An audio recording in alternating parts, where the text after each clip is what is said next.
Стереотипы и факты. Как журналистам писать о ВИЧ? Вы знали, что детям, живущим с ВИЧ, до сих пор нельзя заниматься многими видами спорта?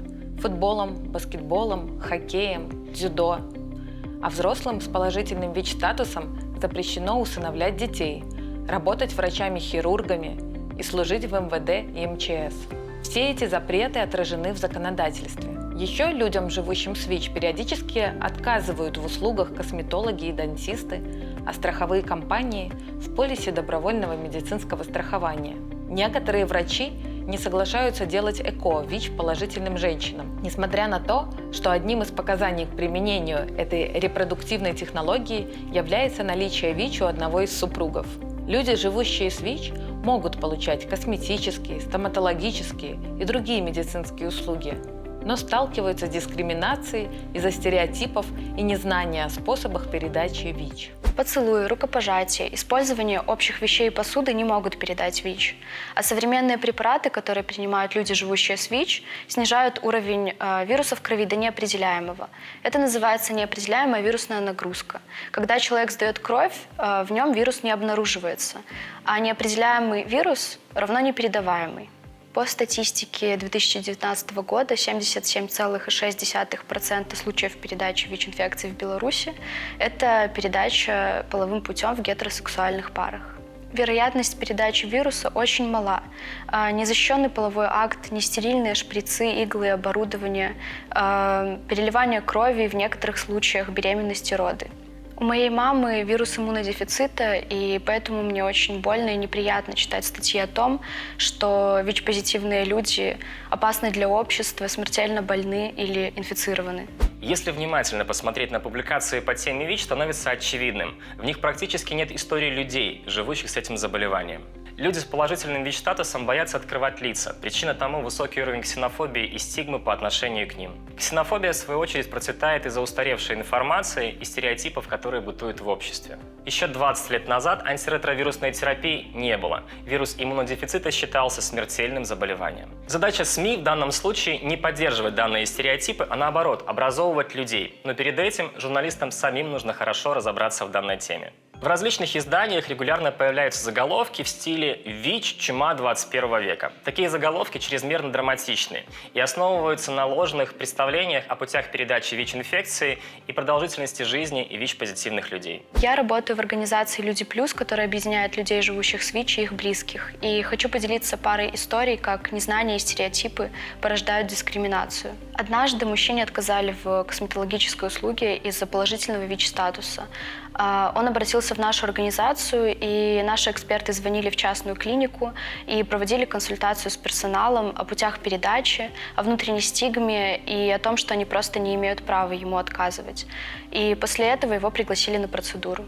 Есть случаи с более страшными последствиями. 14-летнюю девушку изнасиловали и при этом заразили ВИЧ-инфекцией.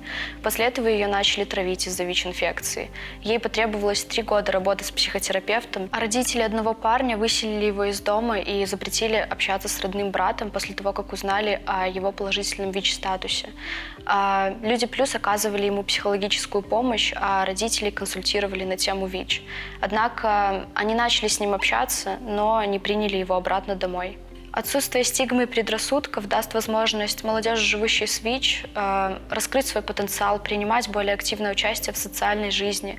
Например, волонтерить, участвовать в проектах, открыто говорить о проблемах и поддерживать других. Организации могут и готовы консультировать журналистов и журналисток.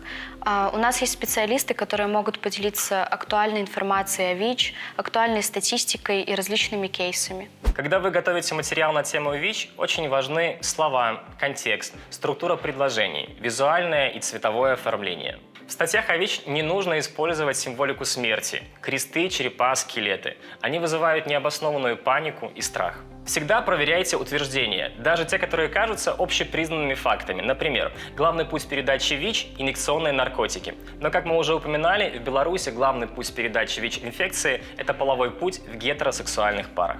При публикации статистических данных и медицинской информации о ВИЧ-СПИД нужно обязательно указывать ссылку на официальный источник и дату публикации. В Беларуси такими источниками являются Министерство здравоохранения и ЮНЕЙДС. Если вы сомневаетесь, когда пишете об этой теме, вот несколько правил, которые могут проверить статью. Первое. Задайте себе вопрос: зачем я пишу эту статью?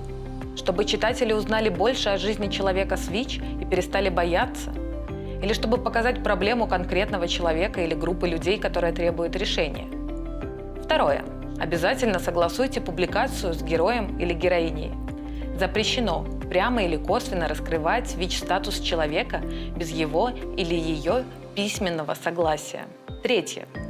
Проверьте, все ли термины верны, нет ли языка вражды.